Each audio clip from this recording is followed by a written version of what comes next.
الحمد لله وكفى والسلام على حبيبه المصطفى أما بعد أعوذ بالله من الشيطان الرجيم بسم الله الرحمن الرحيم ولا تقولوا لمن يقتل في سبيل الله أموات بل أحياء ولكن لا تشعرون صدق الله العلي العظيم۔ درود شریف پڑھے اللہم صلی علی سیدنا شفیعنا حبیبنا مولانا محمد بارک وسلم صلو علیہ صلاۃ و سلام علیک یا رسول اللہ صلی اللہ تعالی علیہ وآلہ وسلم۔ حضرات محترم، کہ ہمارے معاشرے کا بچہ 20ویں سال کو جانتا ہے، لیکن ہجری سال کو بچہ تو دور، بڑے بزرگ بھی صحیح سے نہیں جانا کرتے کہ کون سا ہجری سال چل رہا ہے۔ 20ویں سال کے بارے میں ہم سب جانتے ہیں کہ کون سا 20ویں سال چل رہا ہے۔ کسی سے پوچھے، اگر وہ عقل مند ہے تو آسانی سے بتا سکتا ہے کہ 2026 چل رہا ہے۔ اسلامی سال کا پہلا مہینہ ماہ محرم ہے۔ یہ محرم بہت عظمت و برکت والا مہینہ ہے اور حرمت والے مہینے میں اس کا شمار ہوتا ہے۔ سال میں 12 مہینے ہوتے ہیں، اس میں 4 مہینے ایسے ہیں جو حرمت کے کہلاتے ہیں، جس میں سے ایک رجب کا مہینہ ہے، دوسرا ذی قعدہ کا مہینہ ہے، تیسرا ذو الحجہ کا مہینہ ہے اور چوتھا محرم کا مہینہ ہے۔ یہ حرمت کے مہینے کہلاتے ہیں۔ اس میں قتل و قتال، فتنہ فساد، یہ سب حرام ہے۔ ہر غلط کام کا کرنا اس مہینے میں حرام ہے۔ ماہ محرم جب آتا ہے تو اس دور میں ہمارے اندر جوش حیدری پیدا ہونے لگتا ہے، اور ہونا بھی چاہیے۔ لیکن یہاں پر ہم ایک ذہن دینا چاہتے ہیں کہ جوش حیدری کے ساتھ ساتھ نقش حیدری بھی ہم اپنے اندر پیدا کریں، یعنی حضرت مولا علی اور ان کی اولادوں کے نقش قدم پر چلنے کی کوشش کریں۔ یہ ماہ مکرم اسلامی سال کا پہلا مہینہ ہے۔ یہ اور بات ہے کہ کربلا کے واقعے کے بعد ان 10 دنوں میں، شروعات کے 10 دنوں میں ہم شادی بیاہ وغیرہ نہیں کرتے ہیں، لیکن شریعت میں اس کی کوئی روک نہیں ہے۔ شریعت میں اس کی کوئی روک نہیں ہے۔ ایسا نہیں ہے کہ ماہ محرم کے شروعاتی 10 دنوں میں اگر ہم شادی بیاہ کریں گے تو غلط ہو جائے گا، ایسا کچھ بھی نہیں ہے۔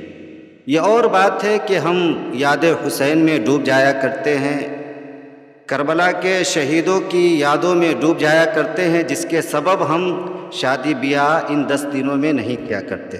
لیکن اگر کوئی کر لے تو کوئی گناہ بھی نہیں ہوگا، کوئی حرج بھی نہیں ہوگا، اس کا نکاح ہو جائے گا۔ اسی طرح سماج میں کہا جاتا ہے کہ 10 دنوں میں مچھلی نہیں کھانا چاہیے۔ زیادہ تر ہماری پرانی ماؤں کا ایسا خیال ہے۔ ٹھیک ہے، اگر آپ کو نہیں کھانا ہے کوئی گناہ نہیں ہے، لیکن اگر کوئی کھا لے تو اس میں بھی کوئی حرج نہیں ہے۔ شریعت نے منع نہیں کیا ہے، یہ آپ کا دل ہے، آپ کی مرضی ہے، آپ چاہے تو کھائے چاہے تو نہ کھائے۔ حضرت امام علی مقام رضی اللہ تعالی عنہ کربلا کے میدان میں شہید کیے گئے۔ 61 ہجری میں کربلا کی لڑائی ہوئی، لیکن آج بھی آپ کا چرچا ہو رہا ہے، اور جب تک کلمہ پڑھنے والے لوگ موجود رہیں گے آپ کا چرچا کرتے رہیں گے۔ کل بھی آپ کی یادیں باقی تھی، آج بھی باقی ہے، اور انشاءاللہ الرحمن جب تک کلمہ پڑھنے والے لوگ موجود رہیں گے آپ کی یادیں باقی رہیں گی۔ حضرت امام حسین رضی اللہ تعالیٰ عنہ کربلا میں جو تھے تو آپ کے مقابلے میں کوئی غیر مسلم نہیں تھا، وہ کلمہ پڑھنے والا تھا، نبی کا کلمہ پڑھنے والا تھا، نبی کی لائی ہوئی نمازوں کو بھی پڑھنے والا تھا، لیکن وہ نبی کے نواسے کے خون کے پیاسے بھی وہ لوگ بن چکے تھے۔ کربلا کی داستان کو پڑھ کر یا سن کر یہ بات صاف ہو جاتی ہے کہ ہر کلمہ پڑھنے والا یا ہر نماز پڑھنے والا مکمل مسلمان نہیں ہوا کرتا، مکمل مسلمان نہیں ہوا کرتا، ورنہ اگر ہر کلمہ پڑھنے والا، ہر نماز پڑھنے والا مکمل مسلمان ہوا کرتا تو کربلا کے میدان میں نبی کا کلمہ پڑھنے والا، نبی کی لائی ہوئی نمازوں کو پڑھنے والا، نبی کے نواسے کو بھوک و پیاس کی شدت میں تڑپا کر ذبح نہیں کرتا، قتل نہیں کرتا۔ اس سے پتہ چلتا ہے کہ سارے کلمہ پڑھنے والے مکمل مسلمان نہیں ہوا کرتے۔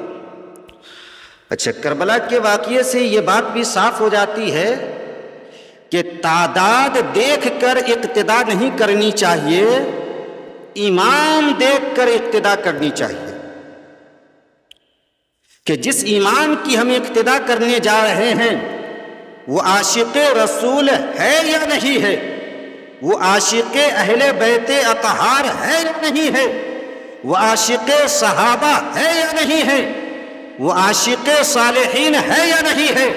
اگر ایسا نہیں ہے تو اس کی اقتدا نہیں کرنی چاہیے، ورنہ کربلا کے میدان میں دیکھیں تعداد یزیدیوں کی طرف زیادہ تھی، لیکن اس کے باوجود حسین پاک نے ان لوگوں کی اقتدا نہیں کیا، بلکہ اپنے لوگ جو آپ کے ساتھ تھے ان کو لے کر آپ نے خود نماز پڑھائی۔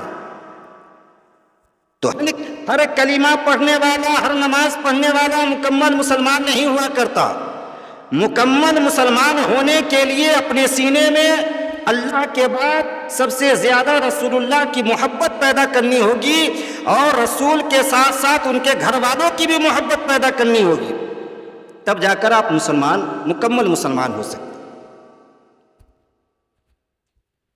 لہذا ہم داستان کرب و بلا کو سن کر عبرت حاصل کرنے کی کوشش کریں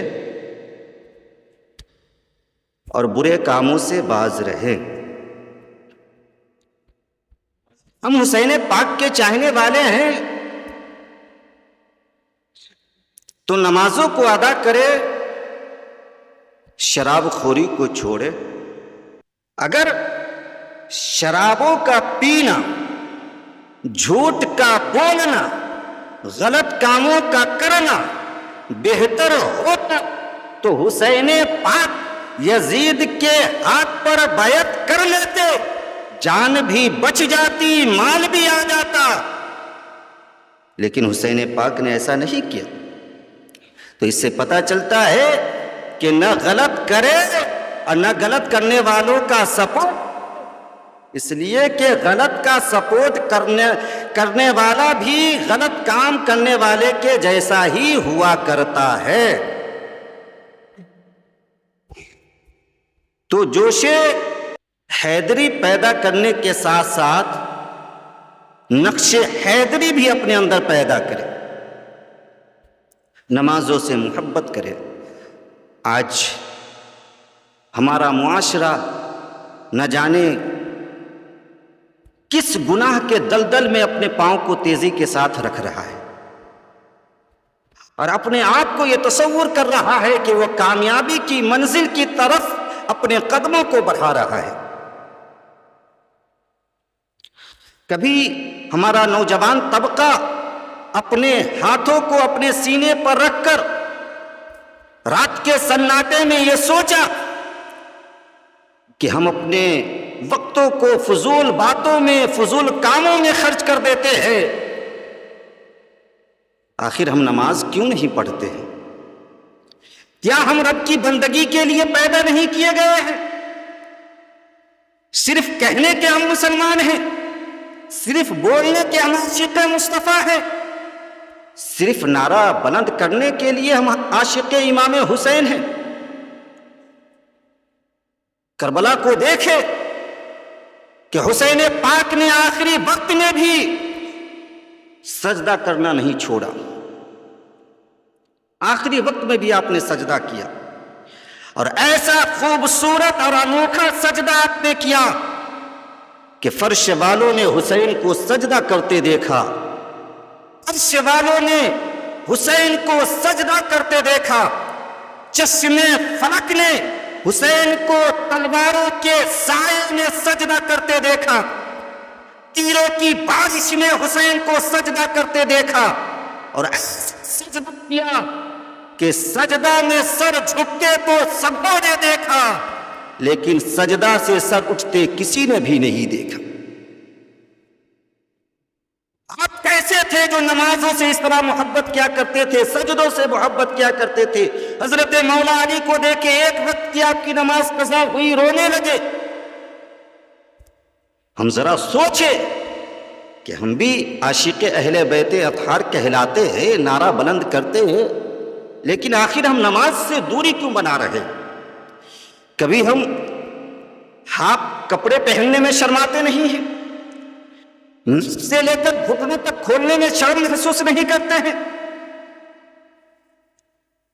گندے گانوں کو سننے میں، ناچنے میں، گندی ویڈیو کو دیکھنے میں شرماتے نہیں ہیں، شرم محسوس نہیں کرتے ہیں؟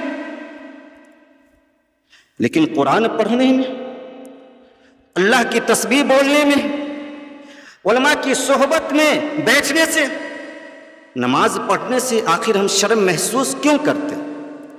جبکہ ہم خصوصی طور پر رب کی بندگی کے لیے پیدا کیے گئے ہیں۔ وَمَا خَلَقْتُ الْجِنَّ وَالْإِنسَ إِلَّا لِيَعْبُدُونَ، اس کا مفہوم یہی ہے کہ اللہ نے جن و انس کو صرف اور صرف اپنی عبادت کے لیے پیدا کیا ہے۔